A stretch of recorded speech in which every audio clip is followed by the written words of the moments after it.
Assalamualaikum warahmatullahi wabarakatuh. Baiklah Ibu dan teman-teman, kami dari kelompok 3 akan mempresentasikan hasil diskusi kami mengenai sistem koordinasi. Sebelumnya, izinkan saya memperkenalkan anggota kelompok terlebih dahulu. Yang pertama itu adalah saya sendiri, Atika Nabila Febril. Rekan saya selanjutnya adalah Arum Maisyah, Andini Sofina Nasution, Zahra Salsabila Siregar, dan Dina Nursal. Baiklah, materi yang pertama akan saya presentasikan terlebih dahulu. Melihat peta konsep. Sekarang kita akan mempelajari mengenai sistem koordinasi dan alat indera pada manusia. Nah, jika berbicara mengenai sistem koordinasi terdiri dari sistem saraf serta hormon. Sedangkan alat indera itu terdiri dari mata, hidung, telinga, dan kulit. Next. Apa yang dimaksud dengan sistem koordinasi? Sistem koordinasi merupakan sistem organ yang berperan mengatur organ-organ tubuh lainnya agar dapat bekerja sebagaimana mestinya dan terintegrasi satu sama lainnya. Lalu, apa yang dimaksud dengan sistem saraf? Sistem saraf merupakan salah satu sistem koordinasi tubuh, di mana selain sistem saraf terdapat juga sistem hormon yang mengendalikan sistem fisiologis di dalam tubuh. Sistem saraf berhubungan erat dengan alat indera manusia. Nah, pada sistem saraf ini, untuk bereaksi terhadap rangsangan, tubuh memerlukan 3 komponen. Yang pertama adalah reseptor, yang kedua sistem saraf, yang ketiga adalah efektor. Di dalam sistem saraf terdapat impuls atau rangsangan. Rangsangan adalah suatu hal yang datang dari lingkungan yang dapat menyebabkan respon tertentu dari tingkah laku. Pada rangsangan ini terdapat 2 gerak, yaitu gerak sadar dan gerak tidak sadar. Gerak sadar disebut juga dengan gerak biasa. Nah, gerak ini memang berlangsung dengan kondisi sadar, di mana impuls gerakan sadar akan melalui proses diolah dahulu di otak. Contoh gerak sadar adalah gerak yang kita lakukan aktivitas sehari-hari, seperti kita makan, minum, lari, dan melompat. Sedangkan gerak refleks atau gerak sadar adalah respons spontan terhadap satu rangsang tanpa melibatkan koordinasi di dalam otak. Nah, contohnya ketika kita menyentuh atau terkena benda panas. Nah, pada saat itu kita akan refleks terkejut dan merasa tangan kita kepanasan. Dan kita akan secara spontan membuat gerakan menarik tangan menjadi benda panas itu. Next. Berikut adalah mekanisme daripada gerak biasa dan gerak refleks. Dari ketiga istilah tadi, yang reseptor, konduktor, dan efektor, masing-masing memiliki pengertian. Reseptor adalah bagian tubuh yang berfungsi sebagai penerima rangsangan. Bagian yang berfungsi sebagai penerima rangsangan tersebut adalah indera, seperti indera penglihatan, indera penciuman, indera peraba, dan indera pendengaran. Lalu bagaimana dengan konduktor? Konduktor adalah bagian tubuh yang berfungsi sebagai penghantar rangsangan. Bagian tersebut adalah sel-sel saraf neural yang membentuk sistem saraf. Sel-sel saraf ini ada yang berfungsi membawa rangsangan ke pusat saraf, dan ada juga yang membawa pesan dari pusat saraf. Sedangkan efektor adalah bagian tubuh yang menanggapi rangsangan, yaitu otot dan kelenjar, baik itu kelenjar endokrin dan kelenjar eksokrin. Nah, lalu bagaimana dengan fungsi sistem saraf itu sendiri? Yang pertama, sistem saraf merupakan sebagai pengendali kerja alat-alat tubuh agar bekerja serasi dan bekerja secara optimal. Lalu yang kedua, sebagai alat komunikasi antara tubuh dengan lingkungan di luar tubuh yang dilakukan oleh ujung saraf pada indera dan lingkungan dalam tubuh, serta berfungsi sebagai pusat kesadaran, kemauan, dan pikiran. Berikut merupakan gambar daripada neuron atau sel saraf yang terdiri dari dendrit, badan sel, akson, nodus Renvir, serubung mielin, sel sikuan, sitoplasma, sel akson terminal, di mana bagian-bagian ini memiliki fungsinya masing-masing. Secara umum, adapun fungsi daripada sel saraf ini terlihat perbedaan antara dendrit dan akson. Dendrit dan akson ini sebenarnya sama-sama merupakan serabut-serabut yang merupakan penjuluran sitoplasma. Letak perbedaannya adalah pada dendrit itu serabut-serabutnya memiliki bentuk yang pendek, sedangkan pada neurit atau akson itu memiliki ukuran yang lebih panjang. Dendrit berfungsi membawa rangsangan ke badan sel, sedangkan akson berfungsi untuk membawa rangsangan dari badan sel ke sel saraf lainnya. Nah, di dalam akson ini terdapat selubung mielin yang terdiri atas perluasan membran sel Siquan. Selubung ini berfungsi untuk isolator dan pemberi makan sel saraf. Baiklah, itulah presentasi dari saya. Presentasi berikutnya akan dilanjutkan oleh rekan saya. Assalamualaikum warahmatullahi wabarakatuh. Perkenalkan, nama saya Arumaisyah. Baiklah Ibu dan teman-teman, saya akan melanjutkan materi dari Atika Nabila Fadil. Pada bagian luar akson terdapat lapisan lemak disebut mielin yang merupakan kumpulan sel cawan yang menempel pada akson. Sel cawan adalah sel belia yang membentuk selubung lemak di seluruh serabut saraf mielin. Membran plasma sel cawan disebut neurilema. Fungsi mielin adalah melindungi akson dan memberi nutrisi. Bagian dari akson yang tidak terbungkus mielin disebut nodus Ranvier, yang berfungsi mempercepat penghantaran impuls. Berikut neuron berdasarkan jumlah uluran. Yang A, neuron unipolar, yang B, neuron bipolar, dan yang C, neuron multipolar. Yang pertama, neuron unipolar. Disusun oleh dendrit akson badan sel yang terletak pada bagian pinggir. Bentuk neuron unipolar mempunyai satu cabang pada badan sel sarafnya. Selanjutnya, cabang akan terbelah dua sehingga bentuk dari neuron unipolar akan menyerupai huruf T. Satu belahan cabang berperan sebagai dendrit, sementara yang lain sebagai akson. Fungsi dari neuron bipolar adalah sebagai neuron sensorik, yaitu pembawa sinyal dari seluruh tubuh sistem saraf perifer menuju ke saraf pusat. Yang kedua, neuron bipolar memiliki bentuk yang hampir sama dengan neuron unipolar. Perbedaannya terletak pada badan sel yang berada di tengah. Penamaan neuron bipolar dikarenakan bentuknya membentuk dua cabang pada bagian badan sel. Bentuk neuron bipolar mempunyai dua cabang pada bagian sel sarafnya di sisi yang saling berlawanan. Cabang yang satu berperan sebagai dendrit, sementara yang lain berperan sebagai akson. Fungsi neuron bipolar adalah sebagai interneuron, yaitu menghubungkan berbagai neuron di dalam otak dan spinal cord. Yang ketiga, neuron multipolar adalah jenis neuron yang pada umumnya banyak dijumpai pada neuron multipolar. Terdapat satu buah akson yang terhubung oleh banyak jumlah dendrit. Bentuk neuron multipolar mempunyai dendrit lebih dari satu, namun hanya memiliki sebuah akson. Fungsi sebagai motoneuron, yaitu membawa sinyal atau isyarat dari sistem saraf pusat menuju ke bagian lain dari tubuh, seperti otot, kulit, maupun kelenjar. Neuron berdasarkan fungsi. Fungsi sel saraf sensorik adalah menghantar impuls dari reseptor ke sistem saraf pusat, yaitu otak dan sistem belakang. Ujung akson dari saraf sensorik berhubungan dengan saraf asosiasi. Fungsi sel saraf motor adalah mengirim impuls dari sistem saraf pusat ke otot atau kelenjar yang hasilnya berupa tanggapan tubuh terhadap rangsangan. Badan sel saraf motor berada di sistem saraf pusat. Dendritnya sangat pendek berhubungan dengan akson saraf asosiasi, sedangkan aksonnya dapat sangat panjang. Sel saraf intermediat disebut juga sel saraf asosiasi atau konektor. Sel ini dapat ditemukan di dalam sistem saraf pusat yang berfungsi menghubungkan sel saraf motor dengan sel saraf sensori, atau berhubungan dengan sel saraf lainnya yang ada di dalam sistem saraf pusat. Sel saraf intermediat menerima impuls dari reseptor sensori atau sel saraf asosiasi lainnya. Kelompok-kelompok serabut saraf akson dan dendrit bergabung dalam satu selubung dan membentuk urat saraf, sedangkan badan sel saraf berkumpul membentuk ganglion atau simpul saraf. Susunan saraf manusia yaitu sistem saraf. Sistem saraf terbagi atas dua, sistem saraf pusat dan sistem saraf tepi. Sistem saraf pusat terbagi atas dua, yaitu otak dan sumsum tulang belakang atau lanjutan. Sistem saraf tepi terbagi atas dua, sistem saraf sadar dan sistem saraf tidak sadar. Sistem saraf tidak sadar terbagi juga atas dua, sistem saraf simpatik dan sistem saraf parasimpatik. Sistem saraf pusat yaitu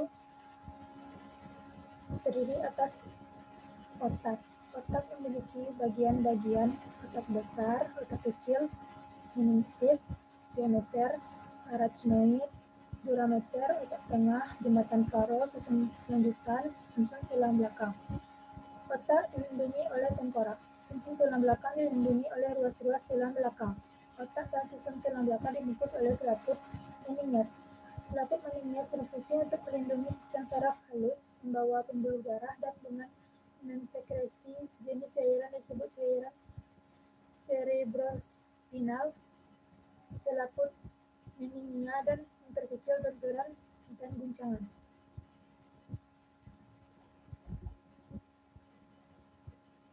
Ketiga lapisan membran meninges dari luar ke dalam adalah sebagai berikut. Yang pertama, durameter merupakan membran atau lapisan terluar dari selaput otak dan tulang belakang yang menyelimuti dan melindungi otak dan tulang belakang. Kedua, arachnoid disebut demikian karena bentuknya seperti sarang laba-laba. Di dalamnya terdapat cairan cerebrospinalis, sementara cairan limfa yang mengisi sela-sela membran arachnoid. Fungsi selaput arachnoid adalah sebagai bantalan. Yang ketiga, diameter. Membran yang sangat tipis dan sangat lembut. Lapisan ini melekat pada otak. Diameter mengandung sedikit saraf kolagen dan membungkus seluruh permukaan sistem saraf pusat dan vaskula besar yang menembus otak. Otak dan sumsum tulang belakang mempunyai 3 materi esensial, yaitu 1. Badan sel yang membentuk bagian materi kelabu atau substansi kristea. Yang kedua, serabut saraf yang membentuk bagian materi putih atau substansi alba. Yang ketiga, sel neuroglia, yaitu jaringan ikat yang terletak di antara sel saraf di dalam sistem saraf pusat. Sekian materi dari saya. Maaf jika ada kesalahan dan salah penyampaian kata. Saya sudahi. Assalamualaikum warahmatullahi wabarakatuh. Dan dilanjutkan oleh teman saya. Baiklah, saya Andini Syafina Nasution akan melanjutkan materi yang sebelumnya telah disampaikan oleh teman saya, yaitu materi tentang otak. Otak terletak di rongga tengkorak. Otak terbagi atas 2 bagian, yaitu otak kanan dan otak kiri. Otak kanan memiliki fungsi untuk mengendalikan tubuh bagian kiri, sedangkan otak kiri memiliki fungsi untuk mengendalikan tubuh bagian kanan. Otak terbagi atas otak besar, otak tengah, otak kecil, sumsum lanjutan, sumsum tulang belakang, dan jembatan farol.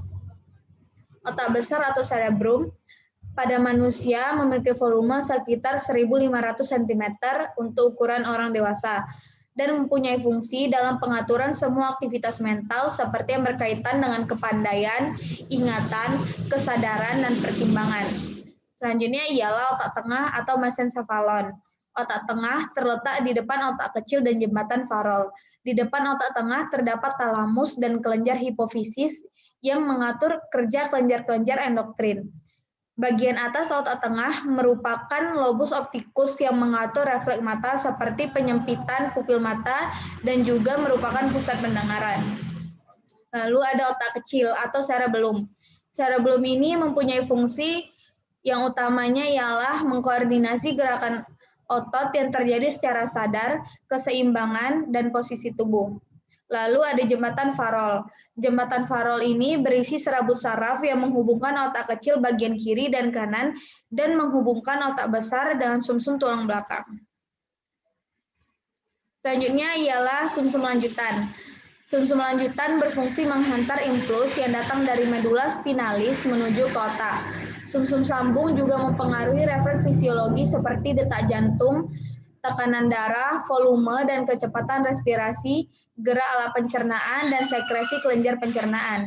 Selain itu, sumsum sambung ini juga mengatur gerak refleks yang lain seperti bersin, batuk, dan berkedip. Selanjutnya, teman-teman dapat memperhatikan gambar berikut untuk lebih mengetahui anatomi dari sistem koordinasi. Selanjutnya ialah sumsum tulang belakang. Sumsum tulang belakang dilindungi atau berada di dalam ruas-ruas tulang belakang. Bagian luarnya berwarna putih dan bagian dalamnya berwarna kelabu. Sumsum tulang belakang ini terletak memanjang dari ruas-ruas leher sampai pinggang yang kedua. Selaput otak juga menyeliputi sumsum tulang belakang. Fungsi yang utamanya sumsum tulang belakang ini ialah pusat perantara antara susunan saraf tepi dan otak, menghantarkan impuls menuju atau dari otak, mengatur gerak refleks tubuh. Penampang melintang sumsum tulang belakang terlihat seperti gambar kupu-kupu dengan warna kelabu yang berisi neuron. Rangsangan disampaikan ke otot lewat serabut saraf sensorik, sedangkan tanggapan dari pusat ke efektor disampaikan lewat serabut saraf motorik. Serabut saraf tersebut terdapat di sumsum tulang belakang. Selanjutnya ialah sistem saraf tepi. Berdasarkan arah impuls yang dibawanya, sistem saraf tepi ini terbagi atas dua, yaitu sistem saraf Arefan dan sistem saraf Arefan. Sistem saraf Arefan ini membawa impuls saraf dari efektor ke sistem saraf pusat, sedangkan sistem saraf Arefan membawa impuls saraf dari sistem saraf pusat ke efektor. Berdasarkan asalnya, sistem saraf tepi ini berada di sistem saraf kepala dan sistem saraf tulang belakang. Teman-teman juga dapat memperhatikan gambar berikut untuk lebih mengetahui anatomi dari sistem saraf tepi. Selanjutnya ialah sistem saraf tak sadar. Dan teman-teman dapat memperhatikan lagi gambar berikut ini dari anatomi sistem saraf tak sadar. Assalamualaikum warahmatullahi wabarakatuh. Perkenalkan, saya Jahra Salsabila dari kelompok 3. Di sini saya akan menjelaskan saraf simpatik dan saraf parasimpatik.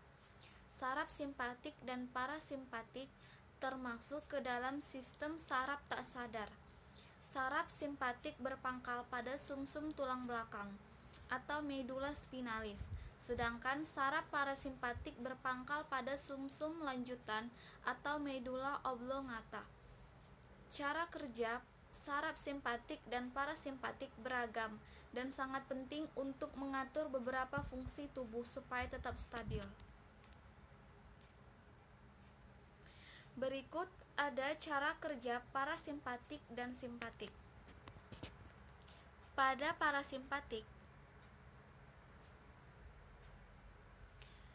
bisa kita lihat yang pertama, menyempitkan pupil mata, merangsang kelenjar ludah, memperlambat denyut jantung, menyempitkan bronkis paru-paru, merangsang aktivitas lambung dan usus, pankreas merangsang kantung, empedu meningkatkan, pengosongan kantung kemih meningkatkan, ereksi genitalia.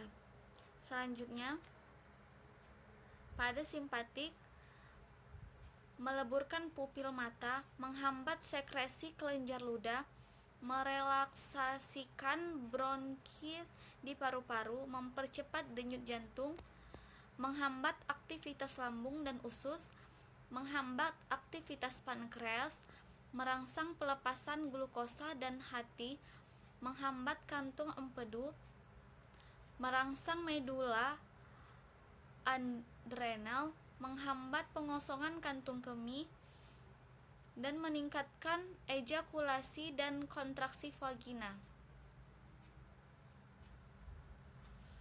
Selanjutnya di sini saya akan menjelaskan kelainan pada sistem saraf. Adapun kelainan ini kelainan atau gangguan pada sistem saraf manusia diantaranya yang pertama, 1. Amnesia. Amnesia merupakan gangguan pada otak yang disebabkan oleh kecelakaan atau cedera yang menyebabkan trauma pada kepala atau geger otak, sehingga penderita mengalami kebingungan dan kehilangan ingatan. Amnesia bersifat sementara atau permanen tergantung dari seberapa parahnya trauma yang diderita oleh otak. Yang kedua, epilepsi. Epilepsi disebabkan oleh adanya gangguan penghantar impuls listrik pada sel saraf. Orang yang menderita penyakit tumor otak, trauma pada kepala, penggunaan obat-obat bius, dan penderita cacat otak bawaan. Ciri-ciri orang yang terkena epilepsi adalah mengalami kejang-kejang hingga mulutnya keluar busa. Epilepsi disebut juga dengan penyakit yang penderitanya sering mengalami kejang-kejang yang mendadak dan berulang-ulang tanpa alasan. Selanjutnya yang ketiga, stroke. Stroke merupakan penyakit yang terjadi karena penyumbatan atau pecahnya pembuluh darah di dalam otak sehingga otak menjadi rusak. Penyumbatan ini disebabkan karena adanya penyempitan pembuluh darah. Juga penyumbatan karena suatu emboli. Penderita stroke biasanya terlihat dari wajahnya yang tidak simetris. Yang keempat, neuritis. Neuritis merupakan kelainan pada saraf pada sistem saraf yang disebabkan karena adanya tekanan, pukulan, keracunan, patah tulang, atau kekurangan vitamin B. Penyakit ini menjadikan penderitanya sering mengalami kesemutan. Yang kelima, hidrosefalus. Hidrosefalus merupakan kelainan yang terjadi akibat gangguan aliran cairan di dalam otak atau penumpukan cairan dalam otak yang menyebabkan pembengkakan di dalam otak. Gangguan ini menyebabkan cairan bertambah banyak yang kemudian akan menekan jaringan pada otak di sekitarnya. Trauma pada pusat-pusat saraf vital. Selanjutnya saya akan menjelaskan sistem indera manusia.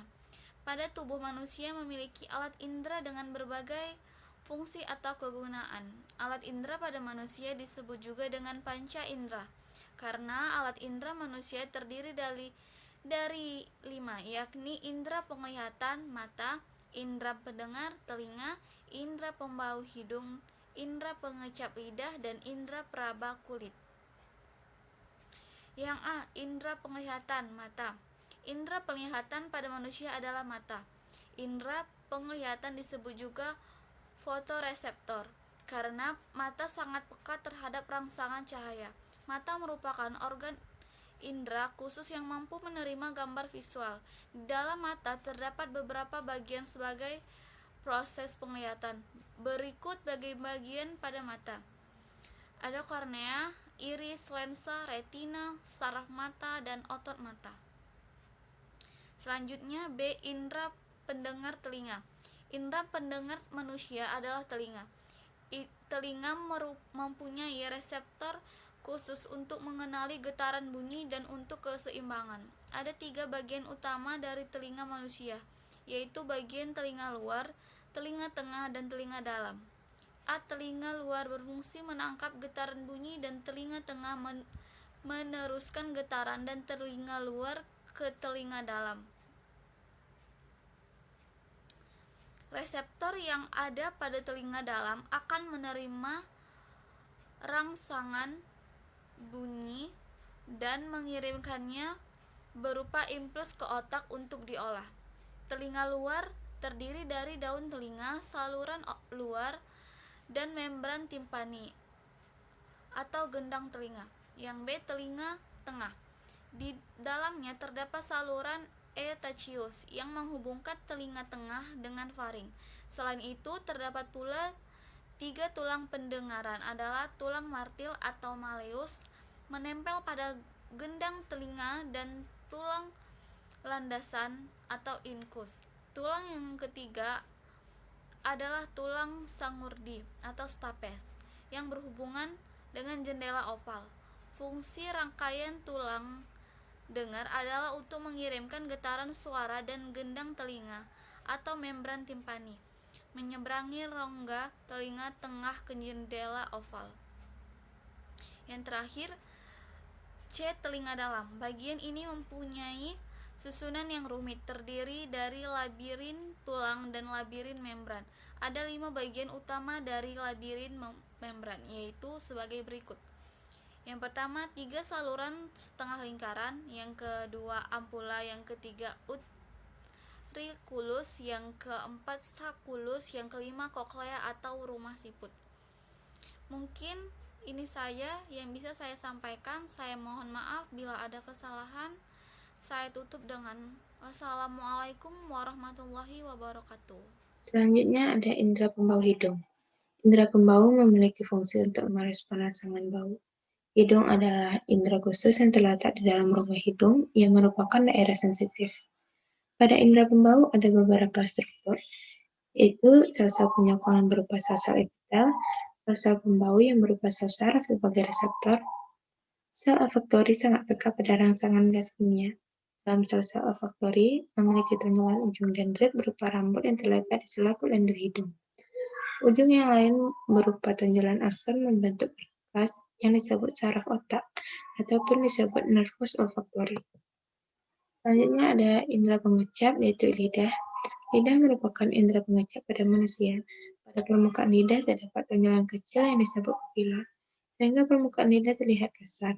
Berdasarkan bentuk papila dibedakan menjadi 3 jenis, yaitu papila filiformis, papila fungiformis, dan papila circumvallata. Selanjutnya ada indera peraba, yaitu kulit.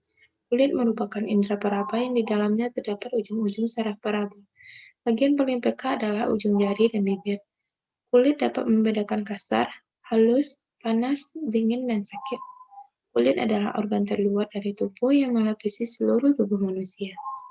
Kulit adalah organ yang memiliki banyak fungsi, seperti sebagai pelindung tubuh dari berbagai hal yang dapat membahayakan, berperan dalam ekskresi, mengatur suhu tubuh. Secara umum, kulit memiliki 2 lapisan, yaitu epidermis, yaitu kulit ari, dan dermis, kulit jangat. Sistem hormon. Ada 2 macam reseptor hormon.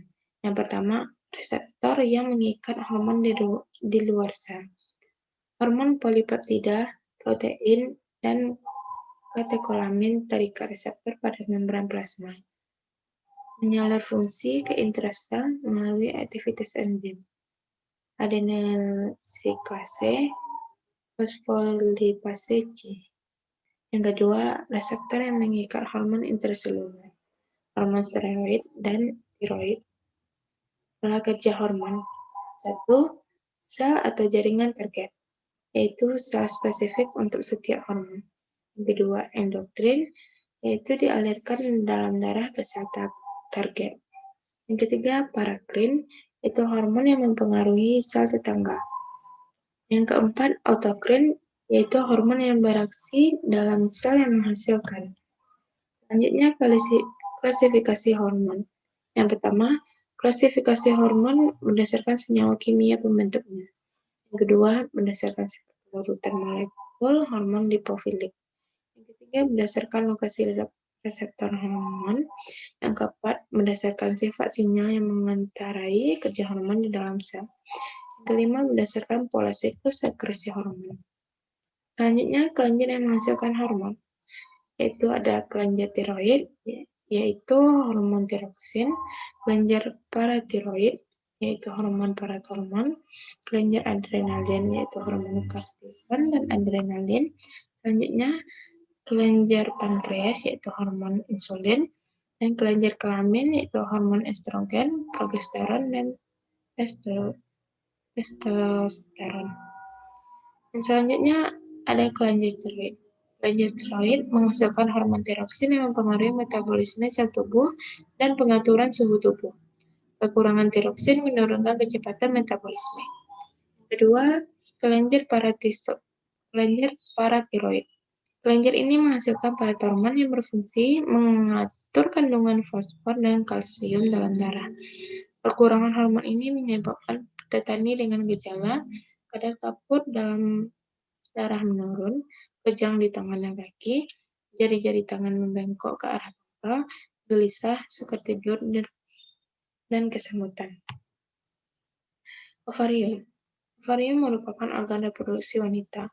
Selain menghasilkan sel telur, ovarium juga menghasilkan hormon. Ada 2 macam hormon yang dihasilkan ovarium, yaitu sebagai berikut. Yang pertama, estrogen. Hormon ini dihasilkan oleh follicle growth. Pembentukan estrogen dirangsang oleh FSH. Fungsi estrogen ialah menimbulkan dan mempertahankan tanda-tanda kelamin sekunder pada wanita. Tanda-tanda kelamin sekunder adalah ciri-ciri yang dapat membedakan wanita dengan pria tanpa melihat kelaminnya. Contohnya perkembangan pinggul dan payudara pada wanita dan kulit menjadi bertambah halus. Yang kedua, progesteron.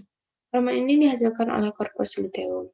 Pembentukannya dirangsang oleh LH dan berfungsi menyiapkan dinding uterus agar dapat menerima telur yang sudah dibuahi. Plasenta membentuk estrogen dan progesteron selama kehamilan, guna mencegah pembentukan FSH dan LH. Dengan demikian, kedua hormon ini dapat mempertahankan kehamilan. Sekian, terima kasih. Salah dan janggal mohon dimaafkan. Wabillahi taufiq wal hidayah. Wassalamualaikum warahmatullahi wabarakatuh.